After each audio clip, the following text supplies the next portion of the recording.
بسم اللہ الرحمن الرحیم۔ السلام علیکم ورحمۃ اللہ وبرکاتہ۔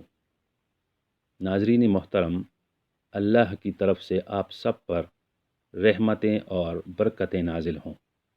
آج کی ویڈیو اس قوم کے بارے میں ہے جس کے متعلق متعدد تاریخی حوالے موجود ہیں کہ یہ کس زمانے کی قوم تھی، کہاں آباد تھی، ان کی طرف کون سے نبی مبعوث ہوئے، اور اس قوم کے متعلق قرآن نے کیا حقائق بیان کیے ہیں۔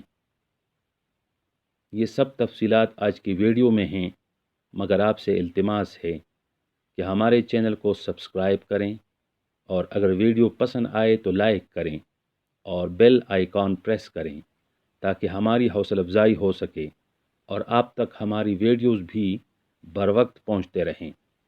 آپ سب کا بے حد شکریہ۔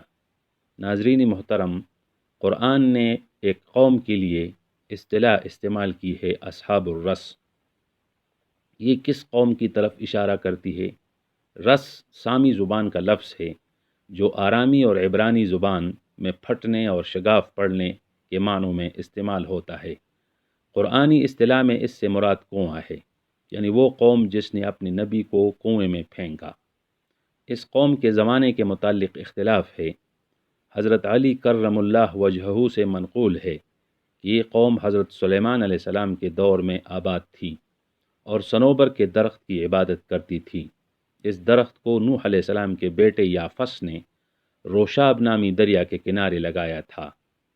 کسی کو اس دریا سے پانی پینے کی اجازت نہیں ہوتی تھی کیونکہ یہ دریا ان کے لیے بہت مقدس تھا۔ اصحاب الرس اسی درخت کا طواف کرتے اور ان کی عورتیں چپٹی باندھ کر عیش و نشاط کے محفل جماتی۔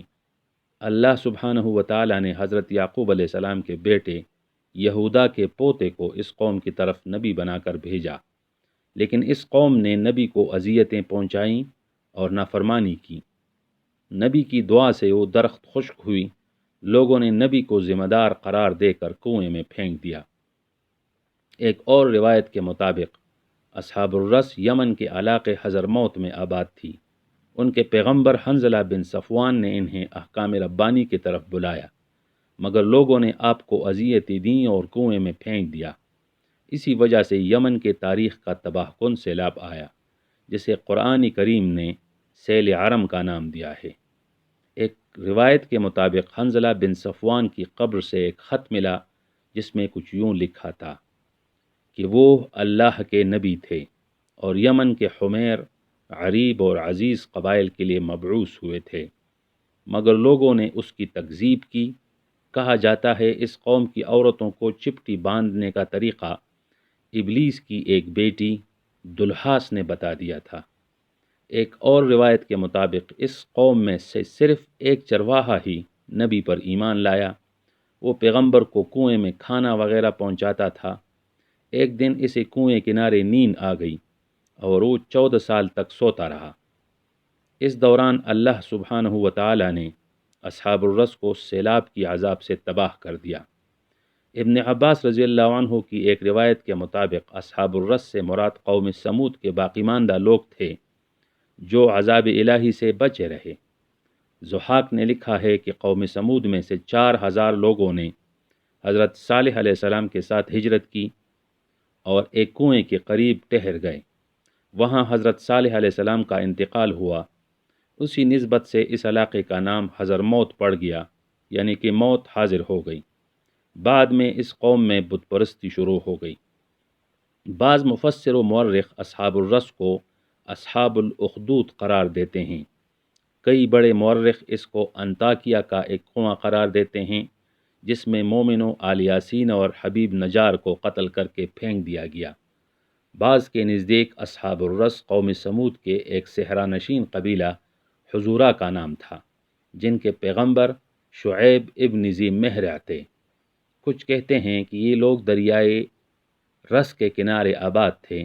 جب سمود کے عذاب سے بچے کچھ لوگوں نے ہجرت کی اور کنویں کے قریب ٹھہر گئے تو صالح علیہ السلام کے فوت ہونے کے بعد ان میں شرک اور معصیت پھیل گئی۔ کنواں سوکھ گیا۔ ان کے کئی لوگوں کو عاد بن اوس بن ارم دمشق لے گئے اور احقاف میں ٹھہر گئے۔ دمشق کا شہر عاد بن اوس کے پوتے جیرون نے بسا لیا۔ ان لوگوں نے پھر بت پرستی شروع کی تو اللہ سبحانہ و تعالیٰ نے حضرت ہود علیہ السلام کو ان کی ہدایت کے واسطے مبعوث فرمایا۔ یہ روایت ابن عساکر کی ہے اور سندن قوی نہیں ہے۔ مورخین کہتے ہیں کہ ان لوگوں نے دریائے رس کے کنارے 12 شہر آباد کر رکھے تھے، یعنی ابان، ازد، دی، بہمن، اسفند، فروردین وغیرہ ان کے نام تھے۔ ایرانیوں نے 12 مہینوں کے نام انہی شہروں کے ناموں پر رکھے۔ اہل بیت کے ائمہ کے نزدیک اصحاب الرس کو قوم صالح یعنی نیک قوم نہیں کہا جا سکتا، کیونکہ ان میں شرک، نبیوں کو جھٹلانے، انہیں قتل کرنے، خرافات اور دوسرے بڑے گناہ بڑھ چکے تھے، اور سب سے بڑھ کر کہ قرآن ان الفاظ میں ان کی تکذیب کی گواہی دے رہا ہے، کذبت قبلہم قوم نوح و اصحاب الرس و سمود، جس کا ترجمہ یہ ہے اس سے پہلے نوح علیہ السلام کی قوم اصحاب الرس یعنی کنویں والوں اور قوم سمود نے اپنے پیغمبروں کو جھٹلایا تھا۔ یقیناً ان واقعات میں عقل و دانش والوں کے لیے عبرت ہے۔ تو ناظرین محترم، آج کی ویڈیو کیسی لگی؟ آپ کی کمنٹس کا انتظار رہے گا۔ انشاءاللہ اگلی ویڈیو لے کر پھر حاضر ہوں گے، تب تک کے لیے فی امان اللہ۔